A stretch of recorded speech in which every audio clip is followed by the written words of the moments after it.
निरंजन अलख निरंजन हो अलख निरंजन। गोरक्ष, खरं तर आजच्या दिवशी तुला काहीतरी गोड भरवायला हवे होते.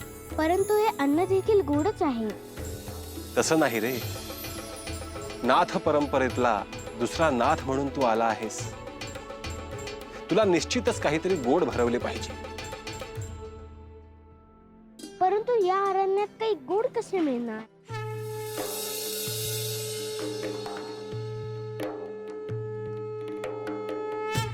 हे अन्नपूर्णा देवी, माझ्या गोरक्षाच्या येण्याची चाहूल तुला देखील लागली आहे ना. समस्त सृष्टीला समजले आहे की गोरक्ष आला आहे म्हणून. त्यामुळे हे देवी, त्याच्या स्वागतासाठी तू साक्षात प्रकट होऊन गोड कौतुक म्हणून काहीतरी गोड घेऊन ये.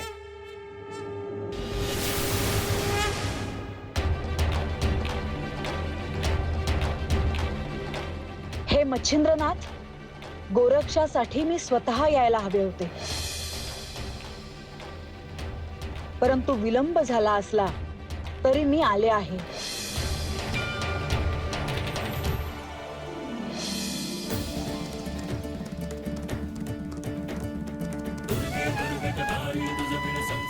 मच्छिंद्रनाथ, तुमची इच्छा पूर्ण झाली आहे.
गोरक्ष, तू चालून थकला नाहीस ना? नाही, तुमच्या सोबत चालताना मला थकवा जाणवतच नाही. हो, पण आपण बरेच अंतर चालून आलो आहोत म्हणून. मी झाडांना पाहतोय, वेगवेगळे पक्षी प्राणी पाहतोय.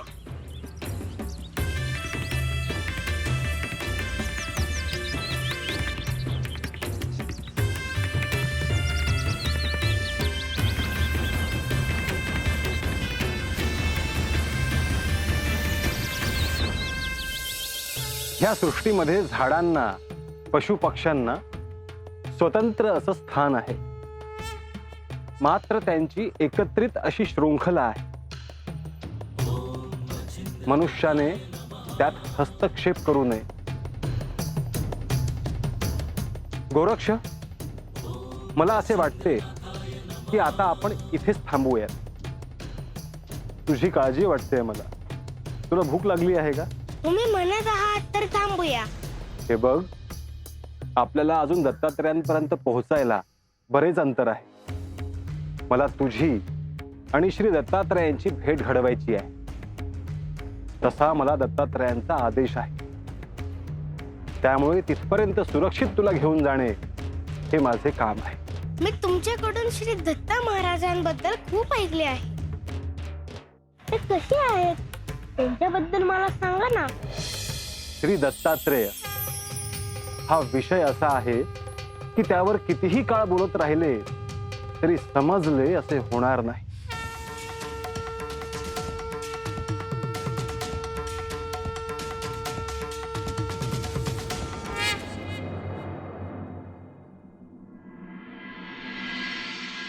गोदा, सरस्वतीला सांग आम्ही आलो आहोत. हो.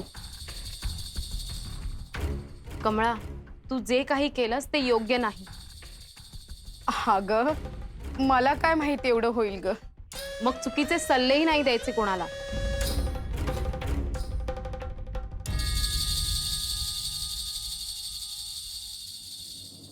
या ना, आत या. नाही नको, इथेच बोलूयात आणि जातो आम्ही. हे बघ सरिता, आता काही नको बोलायला. थकून गेलीये ग मी. मी कमळाला सांगितलंय जाऊन सरस्वतीची माफी माग म्हणून. ग कशासाठी? कोणाची काहीही चूक नाहीये. जी काही चूक आहे ती फक्त माझीच आहे. सरस्वती वहिनी असं म्हणू नका. अहो, तुमच्यासारखं मला समजत नाही हो. अहो, मला वाटलं कुणीतरी साधू गोसावी असतील, त्यांचं एवढं काय मनावर घ्यायचं. कसं आहे ना, परमेश्वर आपल्या हाती सुखाच्या आनंदाच्या तिजोरीची चावी देत असतो. आपणच ती फेकून देतो. परमेश्वर आपल्याला ओळखता येत नाही. त्यामुळे तू काही वाईट वाटून घेऊ नकोस. त्यात ही गोदा हिच्या होला हो म्हणत होती. हो, चुकलंच माझं. चुकलंच आहे तुमचं. तुम्ही जर हिचे कान भरले नसते तर आज सरस्वतीचा मुलगा घरभर खेळत असता.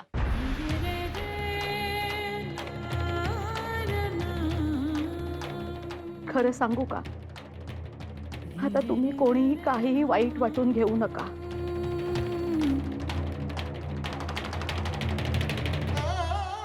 माझं जे काही व्हायचंय ते झालंय. आता मी माझी सगळी काळजी त्या महादेवाच्या चरणी वाहिली.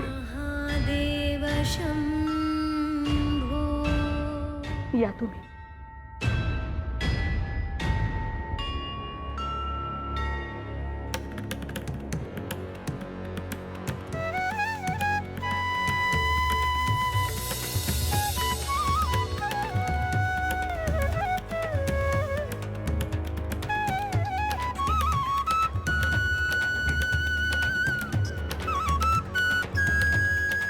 काळजी घे.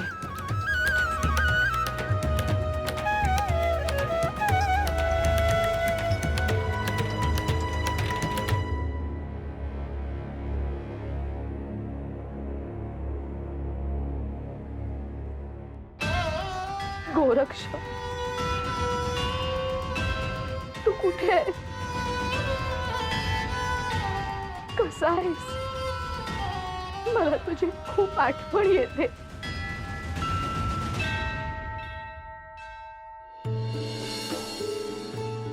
तुम्ही माझ्यापर्यंत पोहोचता पोहोचता काही अवधी निश्चित जाईल.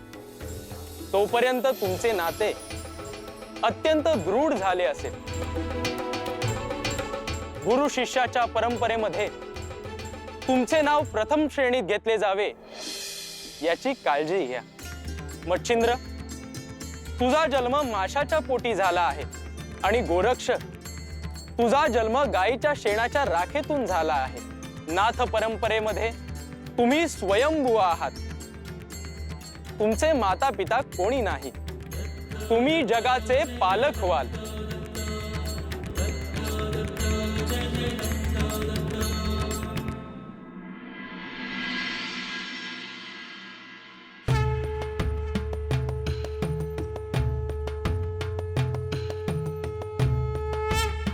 मला असे वाटले होते की ज्या घरात संस्कार आहेत, ज्या घरात सुख आहे, तिथे तुझे कोड कौतुक होईल आणि तू मोठा होशील. परंतु मायेचे, लाडाचे, प्रेमाचे कोणतेही क्षण तुझ्या वाट्याला आले नाहीत गोरक्ष. माशाच्या पोटी माझा जन्म झाला.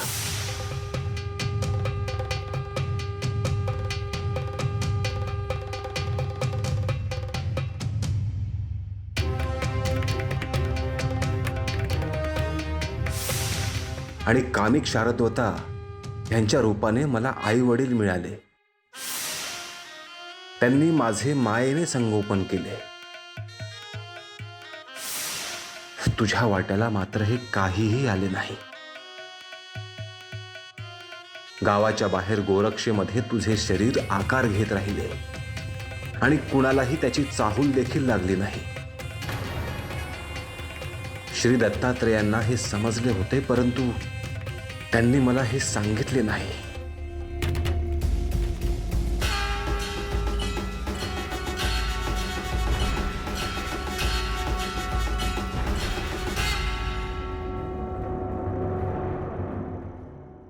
मच्छिंद्र, सगळे जग झोपलेले असताना तू गोरक्षला क्षणाक्षणाने घडवत आहेस. त्याच्यासाठी आई वडीलही तूच आहेस, बंधू सखाही तूच आहेस, त्याचबरोबर गुरुही तूच आहेस. तुझ्यावर त्याचे दायित्व सोपवलेले आहे. एका तेजाच्या गोळ्याला आकार देण्याचे हे कार्य आहे. काही काळानंतर नाथ परंपरेत त्याला स्वतःला शिष्य घडवायचे आहेत. त्याच्यासाठी हे महत्वाचे आहे.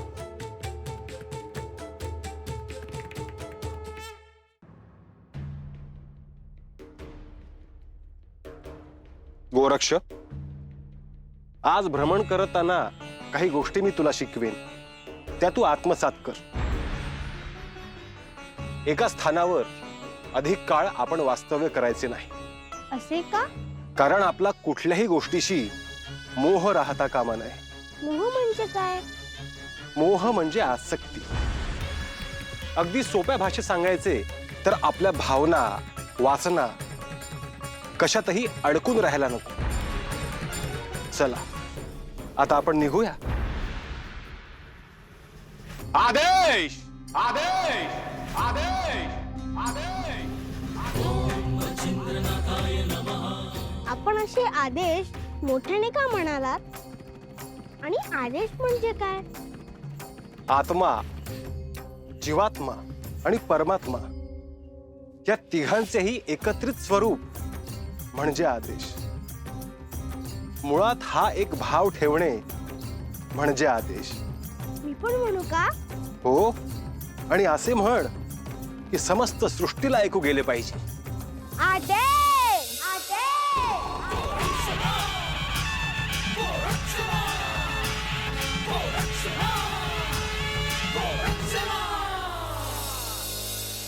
नाथ परंपरेमध्ये प्रत्येक दिवस हा सण सुद्धा आहे. त्यामुळे मच्छिंद्र, तू गोरक्षला शिकवायला सुरुवात केलीस हे उत्तम झाले. नाथ परंपरेचा विस्तार व्हावा आणि त्यात गोरक्षचा सहभाग असावा असे मला वाटते.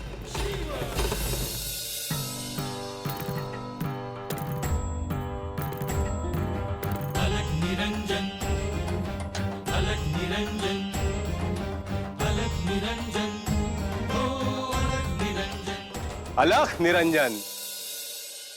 आदेश. अहो महाराज, तुम्ही ओळखलंस तू मला? अहो लय दिस झालं, पण तुम्ही भेटलेलं ध्यानात आहे की माझ्या. गंगे, अगं गंगे, ये लवकर बाहेर. ना तुला म्हणलं होतं ना ते हेच महाराज आहेत.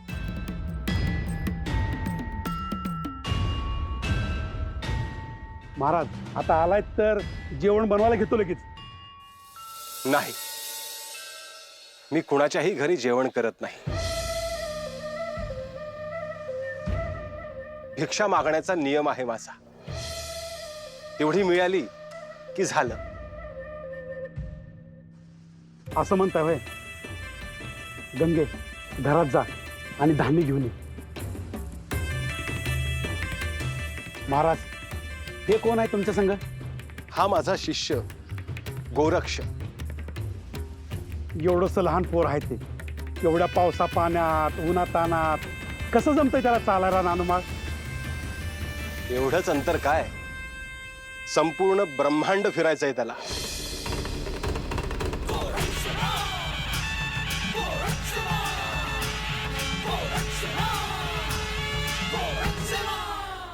हे घ्या.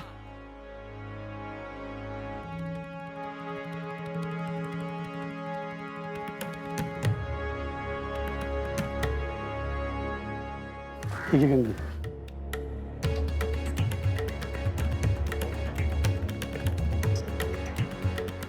महाराज, आजच्याला गावात थांबताय ना?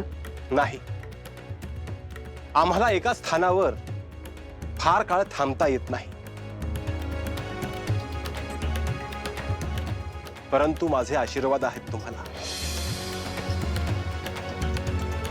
तुमच्या आयुष्यातले सगळे कष्ट, सगळे दुःख दूर होतील आणि तुमच्या घरी लक्ष्मी नांदेल. अलख निरंजन.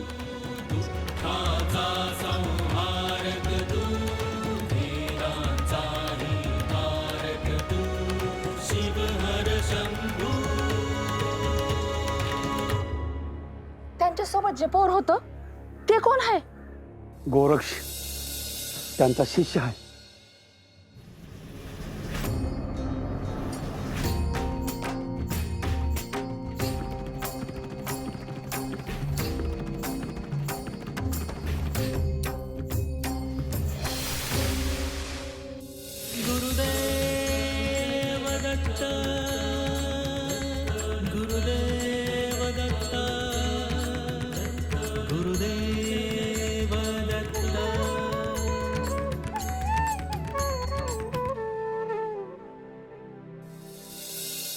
गुरुदेव, तुम्ही तुला महत्वाचे सांगावेसे वाटले म्हणून आलो. काय आज्ञा आहे गुरुवर? गोरक्ष तुझा शिष्य आहे हे विसरू नकोस.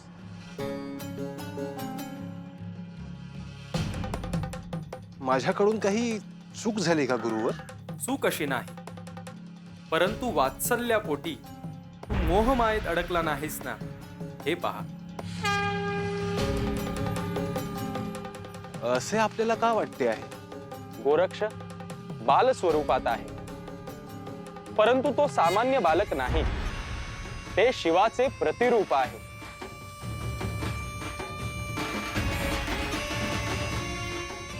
क्षमा असावी गुरुवर, परंतु मला याचा विसर नाही पडलेला.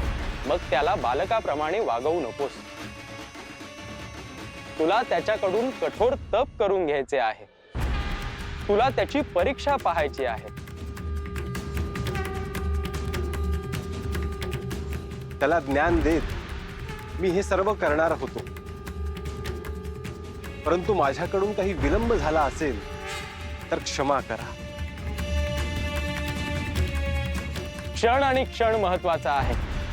त्याला केवळ बालक समजू नको, एवढे ध्यानात असू द्या.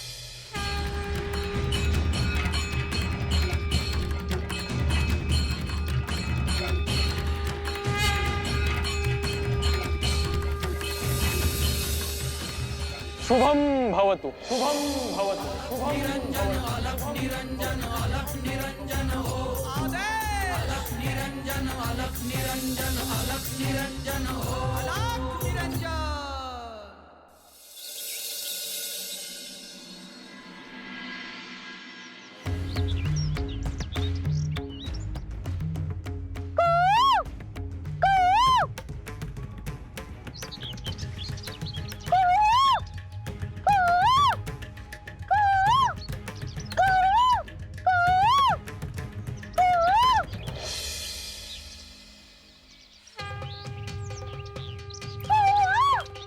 गोरक्ष, इकडे ये.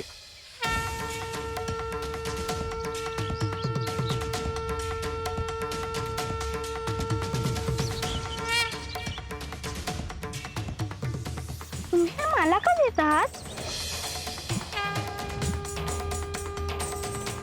आजवर तू मला भिक्षा मागताना पाहिले आहेस. भिक्षा मागताना मी काय काय नियम पाळतो हेही तू पाहिले आहेस. तेव्हा आज तुला एकट्याला भिक्षा मागण्यासाठी जायचे आहे.